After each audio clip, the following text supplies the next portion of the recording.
জ্যাকেটটা আমার না, দেখি তো। এই জ্যাকেটটা আপনি কোথায় পেলেন? একটা বাচ্চা মেয়ে আমাকে দিয়েছে। ঠিক বলছেন? বিশ্বাস না হয় চলুন আমার সঙ্গে, আমি বাচ্চাটাকে দেখাচ্ছি। ঠিক যদি না বলেন তাহলে কিন্তু আপনাকে আমি পুলিশে দেবো। চলুন আমার সঙ্গে, আমি দেখাচ্ছি। চলো। দিদি ভাই, ও দিদি ভাই। হ্যাঁ দাদু বলো।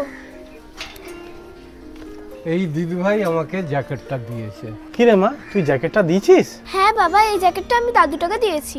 বাবা তুমি বলেছিলে না গরিবদের সাহায্য করতে, তাই দাদুটা শীতে কাঁপছিল তো ওই জন্য তোমার জ্যাকেটটা দিয়ে দিয়েছি। না না, তুই খুব ভালো করেছিস মা, আপনি আমাকে ক্ষমা করে দেবেন, না আমারই ভুল। এই টাকাটা দিয়ে আপনি কিছু খেয়ে নেবেন। আপনারা সবাই ভালো থাকবেন।